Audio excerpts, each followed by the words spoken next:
যার দুনিয়াতে বাবার মতো অভিভাবক থাকে না, যার দুনিয়াতে স্বামীর মতো অভিভাবক থাকে না, যার দুনিয়াতে বড় ভাইয়ের মতো অভিভাবক থাকে না, যার দুনিয়াতে চাচার মতো অভিভাবক থাকে না, যার দুনিয়াতে অভিভাবকের ছায়া থাকে না, রব্বুল আলামিন বলে ওই বান্দার অভিভাবক আমি স্বয়ং নিজেই রব্বুল আলামিন হয়ে গেলাম।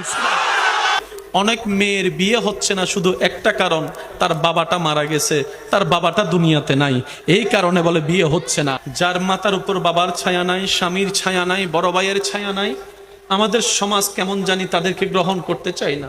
বুক ফেটে যায় শুনলে। আমি জানি না বিষয়টা আপনারা কিভাবে দেখেন।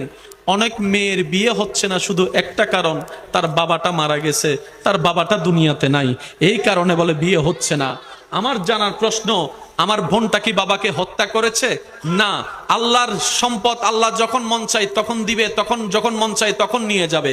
মেয়ের বাবার মৃত্যুতে তো মেয়ের কোনো হাত নাই, তাহলে বাবা না থাকার কারণে মেয়েকে বিবাহ দিবেন না কেন, করবেন না কেন, ছেলের জন্য বউ বানায় আনবেন না কেন? বলে যে অভিভাবক নাই।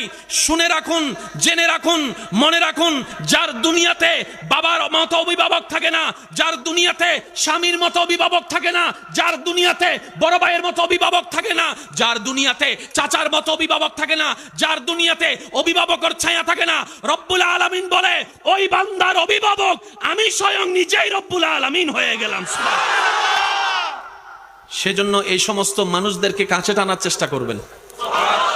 যার দুনিয়াতে অভিভাবক নাই, আপনি বলবেন যে আমি আছি তোর সাথে, আল্লাহ পাক দেখবেন যে আপনাকে রহমত দিয়ে ভরপুর করে দিবে, আপনি কল্পনাও করতে পারবেন না। সুবহানাল্লাহ। ইমানদার ভাইরা আওয়াজ দিয়ে বলেন আল্লাহ চাইলে পারে কি পারে না? আল্লাহ চাইলে দিতে পারে কি পারে না? পাথর থেকেও ফুল আমার রব্বুল আলামিন ফুটাতে চাইলে পারে কি পারে না? তো সমাজের এই সমস্ত দুষ্টু কালচারগুলো পরিবর্তন হওয়ার দরকার, চিন্তা ভাবনাগুলো পরিবর্তন হওয়ার দরকার। বরং আমি বলবো যার বাপ নাই তাড়াতাড়ি গিয়ে তার ছেলেকে বউ বানান, আর যাইয়া বলেন তোর বাপ নাই, কি হয়েছে রে মা, আজকে থেকে আমি তোর বাপ, আজকে থেকে আমি তোর বাপ। কারণ এতিমের মাথায় হাত বুলাই দেওয়া মানে রবের রহমতকে লুটে পুড়ে নেওয়ার ব্যবস্থা করা। রব্বুল আলামিন বলে যার দুনিয়াতে কেউ নাই আমি রব তার সাথী হয়ে যাই। সুবহানাল্লাহ। আপনার ঘরের সবচেয়ে আপন হচ্ছে আপনার বউ। অনেকে বলবেন হুজুর আপনি মার কথা বলেন নাই কেন? মা মায়ের জায়গায় আপন, কিন্তু বউ এমন কিছু কথা জানে আপনার সম্পর্কে যেটা মাও জানে না। আপনার গায়ের উপরের কাপড়টা সবাই দেখেছে, কিন্তু ভিতরের গেঞ্জিটা কি কালার বউয়ে জানে। আশা করি বুঝে নিচ্ছেন কথা। বউয়ে জানে।